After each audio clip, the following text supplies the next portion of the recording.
Forza Motorsport est sorti depuis à peu près un mois pour ceux qui ont l'édition premium du jeu, et le moins que l'on puisse dire c'est que Forza Motorsport ne nous prend pas par la main. Il y a en effet beaucoup de choses qui ne sont jamais mentionnées, qui ne sont jamais expliquées, qui ne sont jamais mises en avant sur le jeu, ou qui même parfois n'ont jamais été mentionnées ou mises en avant par les éditeurs ou par les développeurs du jeu eux-mêmes lors de la campagne de communication sur Forza Motorsport. C'est de tous ces éléments dont on va parler aujourd'hui dans cette vidéo. Bienvenue à vous en tout cas dans cette nouvelle vidéo sur Forza Motorsport. Évidemment, si vous aussi vous avez remarqué des petites choses un peu secrètes sur ce Forza Motorsport que je ne mentionne pas dans cette vidéo, soit parce que je ne les connais pas, soit parce que je les ai oubliés, n'hésitez pas à les mettre en commentaire, ça servira aux prochains qui passeront par là. Et puis pour ceux qui apprécieront ces petits secrets, ou pour ceux que ça aidera même peut-être pour certaines features, n'hésitez pas à montrer que ça a été le cas en laissant un petit like sous cette vidéo pour améliorer son référencement et en vous abonnant pour les prochains contenus. Bon, on va commencer avec la base des bases, les essais. Depuis la sortie du jeu, je vois régulièrement des gens se plaindre que les courses sont trop longues,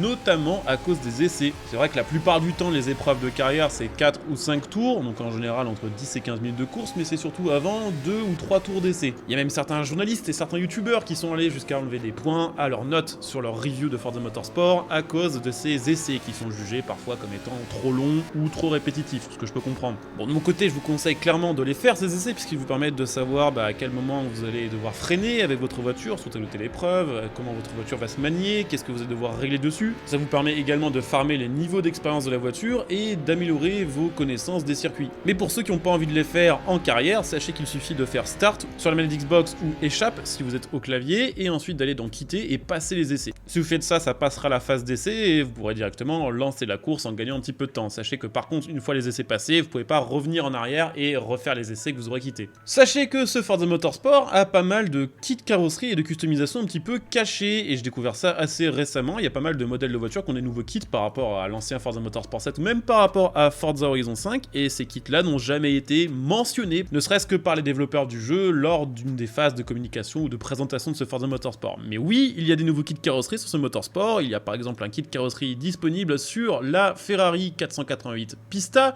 Il y a également un kit disponible sur la BMW M5 de dernière génération, un autre disponible sur la Nissan Silvia S15, un sur la Subaru WRX STI, un sur la Lexus RCF, également un sur la Mercedes AMG GTR, un sur la nouvelle Audi R8 V10, un sur la Ford GT que vous allez pouvoir débloquer en complétant le premier volet de la carrière, un également sur la Porsche GT3 RS, sur la Nissan GTR et également sur la Dodge Viper ACR. Donc ça fait quand même une quinzaine de kits carrosserie que vous allez pouvoir tester de votre côté, en sachant que ces kits carrosserie là, peuvent être installés pour l'esthétique, mais aussi pour les modifications de performance, voire même pour avoir un peu plus d'appui sur certains modèles. Je pense que ce qui fait qu'on a mis autant de temps à capter qu'il y avait toutes ces nouveautés sur Forza Motorsport, c'est que pour acheter et pour installer les kits carrosserie sur une voiture, il faut déjà un petit peu farmer son expérience avec. Ne serait-ce que pour les afficher et ne serait-ce que pour les voir, contrairement à Forza Horizon 5 où même si on n'installe pas et on n'achète pas la pièce, on peut au moins la visualiser. Donc c'est peut-être l'explication du truc. C'est un petit peu dommage qu'ils en aient pas parlé avant, puisque les customisations ça compte quand même sur un Forza, mais oui, il y a bel et bien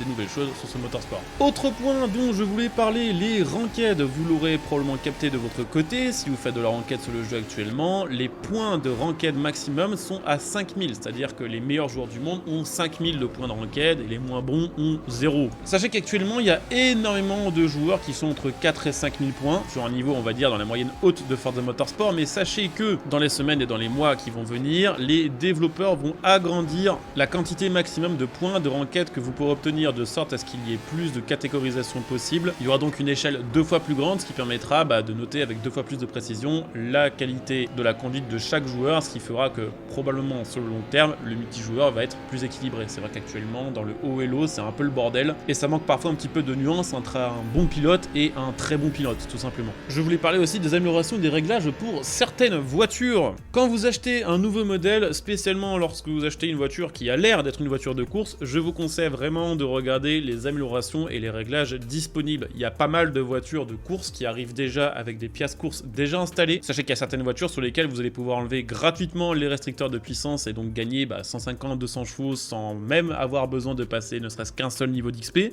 Mais surtout sur les grosses voitures de course, la plupart arrivent avec d'origine déjà toutes les pièces courses de débloquer, ce qui veut dire que vous n'avez pas forcément besoin de farmer avec elles pour débloquer de nouvelles pièces. Mais ce qui veut surtout dire que, vu qu'elles ont les pièces courses, elles sont déjà réglables. Donc clairement, quand vous changez de voiture, si elle a l'air d'avoir un aileron un peu sportif ou si elle a des stickers typés livret de course, vérifiez un petit peu de quoi elle est déjà équipée de base, parce que peut-être que vous pourrez déjà régler la boîte, peut-être que vous pourrez déjà régler les freins, la transmission, surtout l'appui aérodynamique. Et ça, à aucun moment du jeu, ce sera mentionné, puisque de toute façon, votre voiture, que ce soit une voiture de course ou pas, elle arrivera dans votre garage niveau 1. Et clairement, il y a des voitures qu'il n'y a pas du tout besoin de monter niveau 15 ou plus pour vraiment pouvoir les utiliser à leur plein potentiel. Je voulais également parler un petit peu du système de pneus, puisque vous le savez probablement déjà, sur ce Forza Motorsport, en multijoueur, on peut choisir parmi différents types de pneus. On peut avoir les gommes intermédiaires, des gommes tendres, on peut avoir des gommes dures aussi, il me semble, ainsi que des gommes pluie. Mais sachez que cette feature est également présente en solo. Si vous avez fait un petit peu le tour des voitures, notamment en regardant la grille de départ,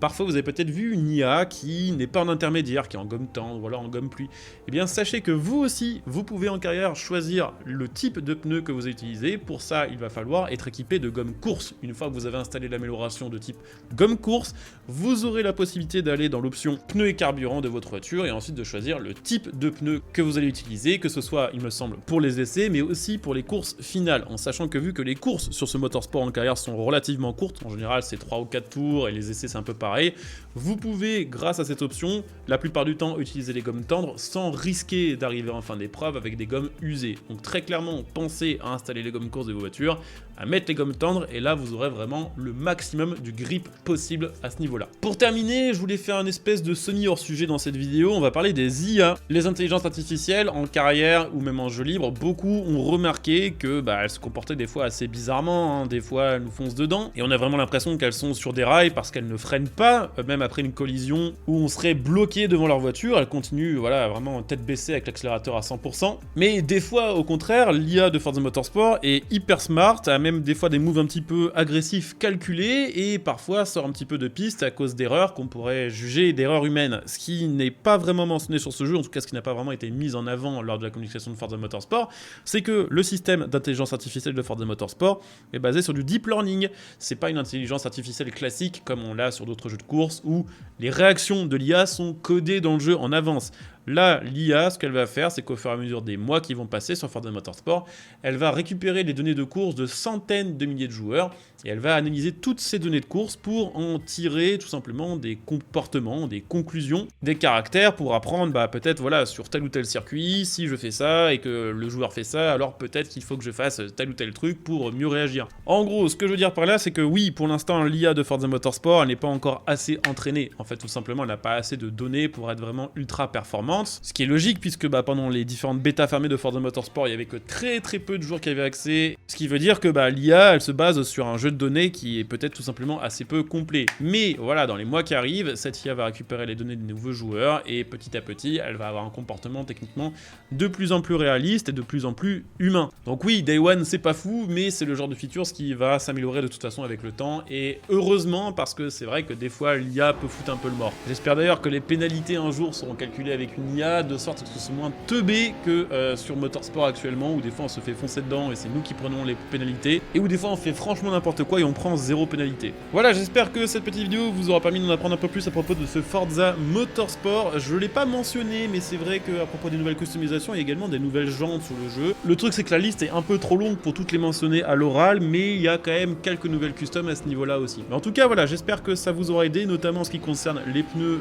les IA, les essais et les améliorations. En tout cas, si cette vidéo vous a intéressé et qu'elle vous a plu, n'hésitez pas à le montrer en soutenant la chaîne gratuitement. Vous pouvez par exemple venir me follow sur Twitch pour les prochains lives, vous pouvez utiliser votre Twitch Prime pour me soutenir gratuitement, et vous pouvez bien sûr utiliser mon lien Instant Gaming que vous trouvez sur cette vidéo pour acheter vos jeux à prix réduit tout en soutenant la chaîne gratuitement par la même occasion. Donc n'hésitez pas à jeter un petit coup d'œil, c'est un gros coup de pouce pour ma chaîne. Je coupe ici de mon côté cette vidéo, je vous dis à très bientôt, bon jeu à tous, ciao.